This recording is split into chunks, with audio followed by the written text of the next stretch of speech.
Aujourd'hui, nous plongeons dans l'une des périodes les plus critiques du XXe siècle, à travers les yeux d'un homme qui a incarné la quête de paix en Europe, mais dont les actions sont souvent contestées.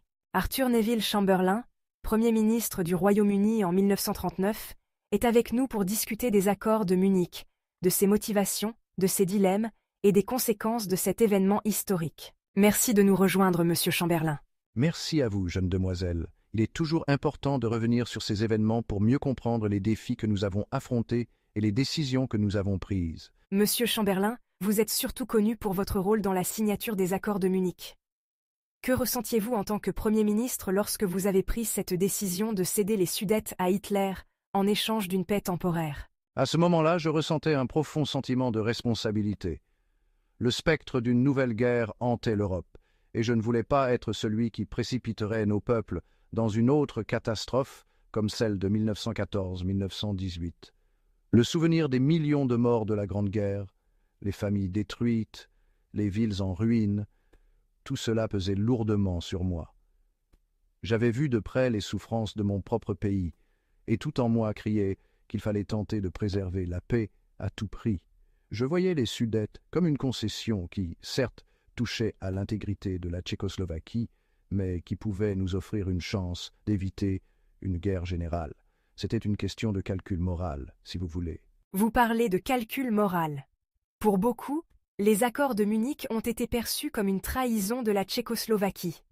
Leur gouvernement n'a même pas été invité à participer aux négociations. Comment justifiez-vous cette approche à l'époque? Il est indéniable que la Tchécoslovaquie a été sacrifiée dans ce processus, et je comprends que cela soit ressenti comme une trahison. Mais il faut replacer cela dans le contexte de 1938. Nous étions tous terrifiés à l'idée qu'une nouvelle guerre puisse éclater à n'importe quel moment. Les Sudètes étaient peuplés majoritairement de germanophones, et Hitler avait habilement utilisé cela comme un levier pour justifier ses revendications territoriales.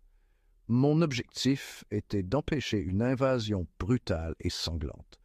Nous pensions qu'en cédant ce territoire, nous pourrions limiter les ambitions d'Hitler et préserver la paix en Europe centrale.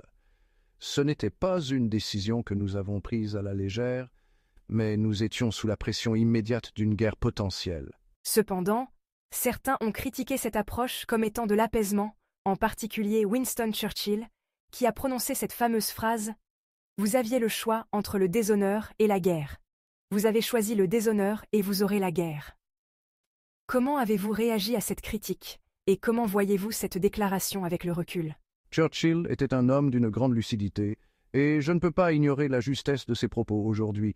Mais à l'époque, ce que Churchill voyait comme du déshonneur, je le voyais comme un sacrifice nécessaire pour éviter un conflit qui aurait pu être encore plus dévastateur. Nous ne disposions pas de forces armées suffisantes pour affronter Hitler à ce moment-là. Les industries de guerre britanniques n'étaient pas prêtes, et l'opinion publique en Grande-Bretagne était fermement contre une nouvelle guerre. Ce que Churchill ne comprenait pas, ou refusait de comprendre, c'est que la diplomatie était notre seule arme à ce moment-là. J'espérais sincèrement que nous pouvions gagner du temps pour nous préparer à la guerre tout en évitant, au moins pour un moment, la destruction immédiate. Mais bien sûr, avec le recul, il est évident que nous avons mal jugé les intentions de Hitler. Après les accords de Munich, vous avez annoncé fièrement que vous aviez obtenu la paix pour notre temps. Comment expliquez-vous ce décalage entre votre optimisme public et la réalité de la situation qui se dégradait en Europe? Je pense que cet optimisme était en partie une nécessité politique. En tant que Premier ministre, je ne pouvais pas revenir en Grande-Bretagne et dire à la population que tout ce que nous avions accompli à Munich n'était qu'une illusion. Les gens avaient besoin d'espoir et ils avaient besoin de croire que la guerre avait été évitée. Moi-même, j'avais besoin de croire que nous avions encore une chance de paix. Après des jours de négociations tendues, j'étais épuisé, mais aussi soulagé, et j'espérais vraiment que cet accord tiendrait. Cependant, il est vrai que cet optimisme était en partie une façade. En privé, je savais que le danger n'était pas écarté. Hitler avait été incontrôlable tout au long des négociations, et son mépris pour la diplomatie était évident. Je n'étais pas naïf, mais en tant que leader, je devais maintenir une certaine confiance publique. Vous mentionnez la personnalité d'Hitler. Comment décririez-vous vos interactions avec lui pendant ces négociations?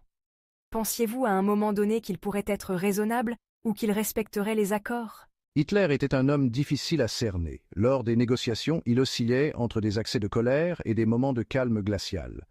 Ce que j'ai rapidement compris, c'est qu'il ne respectait pas les règles habituelles de la diplomatie. Il avait un mépris absolu pour les conventions internationales. Pourtant, à Munich, il a donné l'impression, même brièvement, qu'il pourrait respecter l'accord. Il a juré que la question des Sudètes serait son dernier problème territorial, et nous espérions que c'était vrai. Mais au fond, je crois que nous savions tous, y compris moi, qu'il n'était pas un homme de parole. C'était une chance que nous avons prise parce que les alternatives semblaient encore plus terrifiantes. Néanmoins, je reconnais aujourd'hui que cet espoir était bien mince. Le pacifisme était très fort en Europe, particulièrement en Grande-Bretagne, à cette époque. Comment cette pression pacifiste a-t-elle influencé vos décisions à Munich? Le pacifisme en Grande-Bretagne ne pouvait être ignoré. Nos rues étaient pleines de manifestations pour la paix, et chaque jour des lettres affluaient de citoyens implorant le gouvernement de tout faire pour éviter une nouvelle guerre. Le souvenir de la Première Guerre mondiale était omniprésent. Les familles britanniques avaient perdu des fils, des pères, des maris dans les tranchées. Il y avait un sentiment profond que nous ne devions jamais revivre cela. Cette pression populaire m'a conduit à faire tout ce qui était en mon pouvoir pour éviter une nouvelle guerre.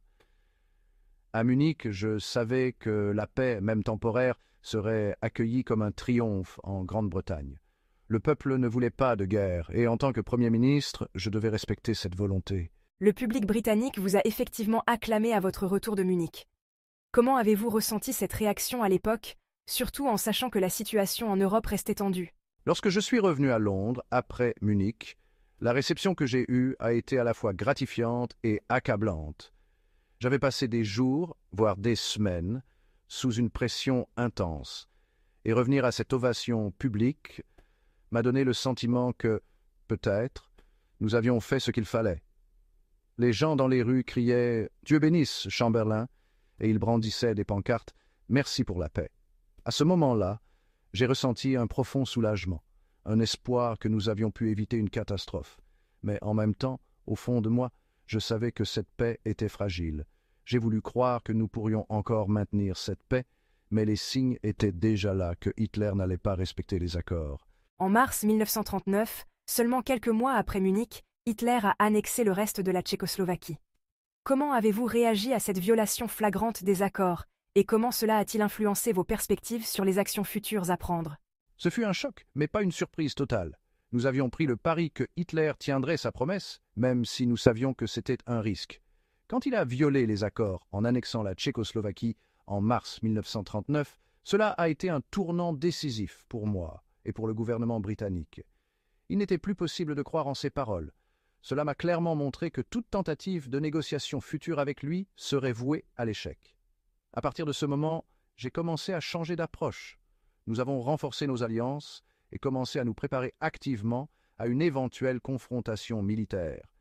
Mais il est vrai qu'en ce mois de mars 1939, nous étions encore loin d'être prêts pour la guerre. Ce changement d'approche s'est-il manifesté dans vos relations avec la France et d'autres alliés européens? Comment avez-vous travaillé à renforcer ces alliances après l'échec de Munich? Oui, absolument. Après la trahison de Hitler, j'ai compris que la seule solution restante était de renforcer nos alliances et de préparer une réponse militaire coordonnée. Notre première priorité a été de resserrer nos liens avec la France. Nous avons également commencé à chercher des soutiens ailleurs, notamment dans les pays d'Europe de l'Est, même si ces efforts étaient limités par le manque de temps et par les réserves que ces nations avaient à s'engager dans un conflit. Ce processus d'alliance a été long et ardu, mais il était clair que la seule option restante était de montrer à Hitler que toute autre agression serait désormais immédiatement et fermement contrée par la force. Les critiques sur votre politique d'apaisement ont perduré après l'échec de Munich. Avec le recul, comment évaluez-vous votre propre stratégie? Auriez-vous agi différemment si vous aviez eu une seconde chance? Il est toujours plus facile de juger les décisions passées avec le recul. À l'époque, l'apaisement semblait être la meilleure solution pour éviter un bain de sang. Notre armée n'était pas prête, nos défenses étaient insuffisantes, et l'opinion publique en Grande-Bretagne était farouchement opposée à une nouvelle guerre. Si j'avais eu plus de temps, peut-être aurais-je cherché à accélérer la préparation militaire et à renforcer davantage nos alliances avant d'engager des négociations avec Hitler. Mais à ce moment précis, Munich représentait un effort sincère pour éviter une catastrophe immédiate. Avec ce que je sais aujourd'hui, il est clair que nous avons sous-estimé les ambitions de Hitler, mais je pense que l'intention derrière la stratégie était justifiable. Parlons de la relation entre la Grande-Bretagne et l'Allemagne avant Munich. Pensez-vous qu'il y aurait eu un moment où les deux pays auraient pu trouver une entente avant que la situation ne dégénère autant? C'est une question difficile. Avant Munich, il y avait un certain nombre de signes qui auraient pu laisser croire à une possibilité d'entente. Par exemple, avant l'Anschluss, en 1938, il y avait encore une forme de diplomatie qui pouvait être utilisée pour tempérer les ambitions de Hitler. Mais en réalité, Hitler ne cherchait pas la paix. Son objectif était l'expansion territoriale et la domination totale, et à chaque occasion où il a senti de la faiblesse de notre part, il en a profité. Je ne pense pas qu'il y ait jamais eu de véritable opportunité d'entente avec l'Allemagne nazie. Hitler avait une vision du monde profondément incompatible avec les valeurs des démocraties occidentales. Après Munich, vous avez été perçu comme un homme qui avait temporairement sauvé la paix. Mais votre réputation a rapidement été ternie lorsque la guerre a éclaté en 1939. Comment avez-vous vécu tout cela? C'est toujours difficile, en tant que leader, de voir sa réputation changer aussi brutalement. Après Munich, j'étais vu comme un héros de la paix, celui qui avait temporairement éloigné le spectre de la guerre. Mais lorsque Hitler a violé les accords et que la guerre a éclaté, les critiques ont rapidement émergé. Il est naturel que l'opinion publique évolue lorsque les événements changent, mais cela n'a pas été facile à vivre. J'ai pris des décisions que je croyais être les meilleures pour le Royaume-Uni et pour l'Europe, et même si elles n'ont pas porté leurs fruits à long terme, je pense toujours que, dans les circonstances, elles étaient justifiées. Cependant, voir le basculement de la perception publique a été l'un des aspects les plus difficiles de mon mandat. Lorsque la guerre a éclaté en septembre 1939, vous avez dû rapidement passer d'une politique d'apaisement à une politique de guerre. Comment avez-vous géré cette transition? La transition, ça a été rapide et elle a nécessité un ajustement important de la part de tout le gouvernement. Nous sommes passés de la diplomatie à la préparation militaire en l'espace de quelques mois.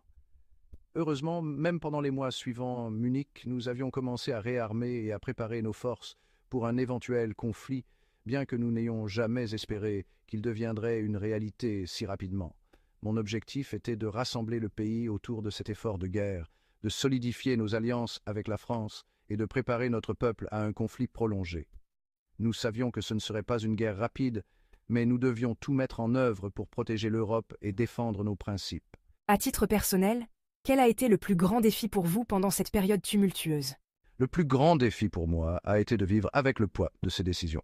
À chaque moment, il y avait une tension entre l'espoir de maintenir la paix et la réalité que la guerre se rapprochait. Prendre la décision de négocier avec Hitler, de céder un territoire en échange d'une paix temporaire, et de voir cette paix s'effondrer si rapidement a été extrêmement difficile. Sur le plan personnel, vivre avec les critiques, la perte de confiance de certains collègues et le sentiment que, malgré mes efforts, la guerre était inévitable, a été une épreuve. Mais en tant que leader, je devais rester concentré sur le bien-être de mon pays et continuer à travailler pour minimiser les dommages, même lorsque les circonstances changeaient dramatiquement. Merci, Monsieur Chamberlain, pour cette analyse détaillée et sincère de votre rôle dans l'un des moments les plus cruciaux de l'histoire moderne. Les accords de Munich resteront une leçon complexe sur la diplomatie, la paix et les dilemmes auxquels les dirigeants sont confrontés. Votre perspective nous aide à mieux comprendre ces événements et les choix difficiles qui ont façonné l'Europe. Merci, jeune demoiselle. Ce fut un plaisir de revisiter ces moments et d'en discuter avec vous. L'histoire est pleine de leçons et j'espère que ces réflexions pourront apporter un éclairage utile pour les générations futures.